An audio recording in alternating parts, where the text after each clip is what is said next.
صباح الخير والفل والسعادة على أحسن وأغلى ناس في الدنيا. ربنا يكبر بخاطركم زي ما بتكبروا بخاطري يا رب، ويسعدكم ويفرح قلوبكم. وكل حد بيكتب لي كلمة جميلة، وأنا الأغلبية والمعظم عندي مفيش حد غير يمكن حد أو اتنين ممكن يكتب كلمة سلبية، ولكن بصراحة كل الكلام اللي بيجي جميل جدا جدا، وناس بتقدر المحتوى المحترم. مجموعة الفيديوهات اللي بقدمها لكم دي هي مجموعة من البيت بتاعي اللي في البلد.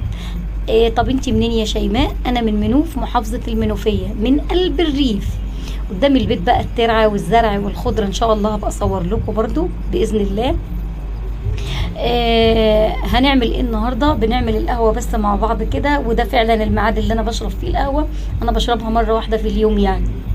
طيب هتعملي ايه يا شيماء؟ هعمل النهاردة عجينة عبارة عن مية، ملح، دقيق، خميرة، معلقة خميرة كبيرة ممسوحة على الكيلو دقيق، معلقة سكر صغيرة، نص معلقة ملح صغيرة، ونعجن بالمية بتاعتنا، وبعدين نلم بربع كوباية زيت زيتون او زيت عادي. بعد كده هنشوف بقى هنعمل ايه مع بعض. تمام. شكرا للناس الجميله، بشكركم بجد من كل قلبي. انا يعني بحاول بقدر الامكان، احنا الجو حر جدا جدا جدا، اول ما الفرن بيشتغل بيخلي الشقه حر، فانا بحاول اعمل لكم كل حاجه في الطاسه على البوتاجاز.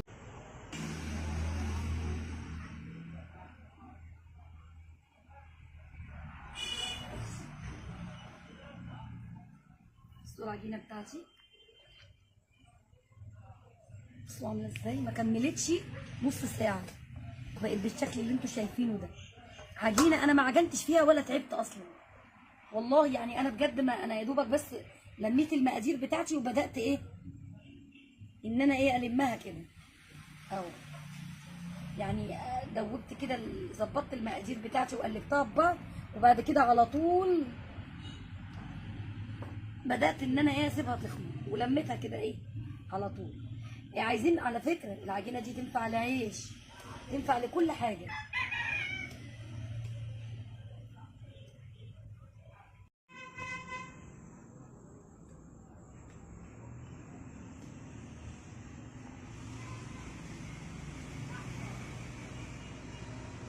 مش فرن النهارده.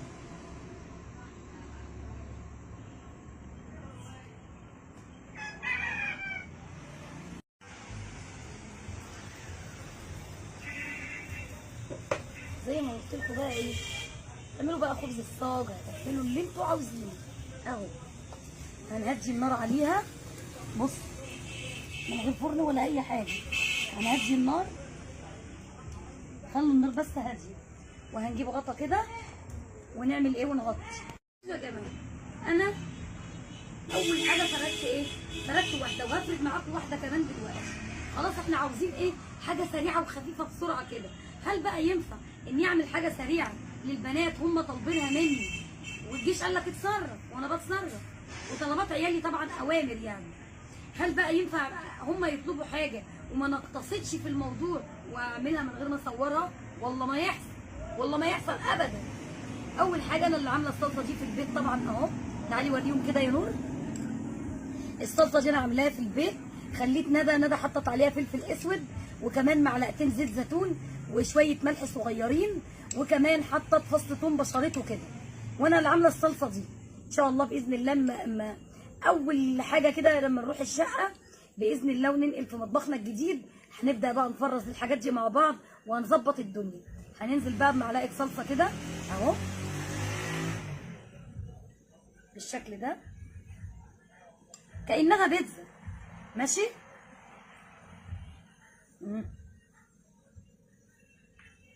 بس استنوا يا جماعه، انا نسيت حاجه، انا بحطها على المطرحه دي عشان اعرف انزلها هنا. بحطها برش بس ايه، بعمل ايه، تبديل الدقيق كده اهو، عشان بس اقدر انزل الايه، العجينه معايا، الفطيره معايا يعني بالشكل ده. وهاخد معلش، كنا المفروض ايه عملت كده قبل ما افردها، وهاخد الرغيف بتاعي اهو. بصوا هيبقى سهل ان هو ينزل من على الايه، من على المطرح. بعد الصلصه اي حاجه عندك بقى، بسطرمه، لانشون، جبنه، فلفل، زيتون، طبعا دي حاجه بترجع لك انت اللي انت عاوزاه اهو. ماشي. وفي شويه موتزاريلا كده، واي نوع جبنه تاني، واي خضار، اي حاجه بقى انت محتاجاها اهو.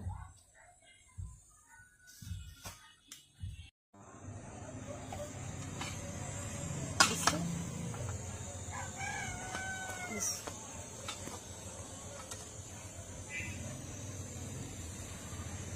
كده طبعا يا مولعه. ماشي. واستوت جدا على فكره. بصوا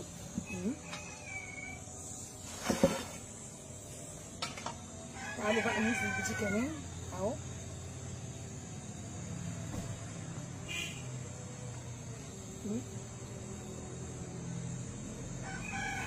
ونهدي عليها النار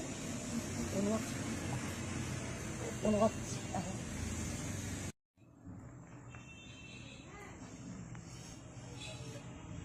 بجد بجد اختراع، اختراع بجد بجد بجد.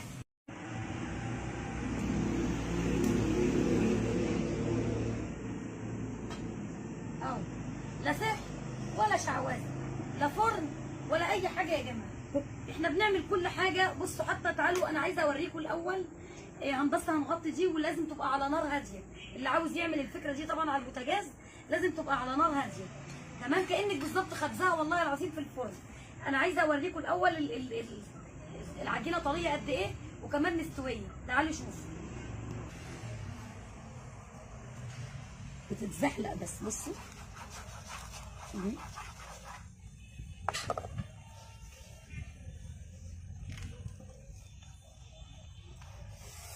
سخنه جدا جدا جدا. بصوا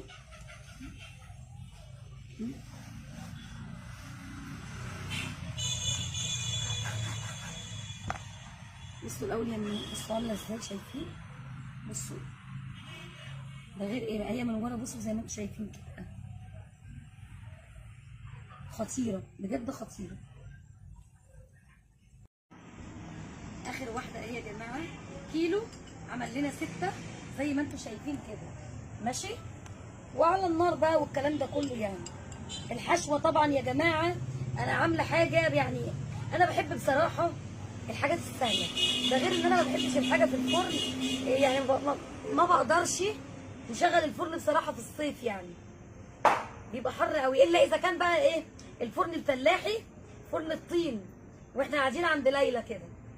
بس ازيك يا ليلى وتعالي كلي معايا بقى، هنخبز عندك يعني، مش هنيجي في الفرن بتاعنا ونروح نخبز ان شاء الله. يلا مع الف سلامه.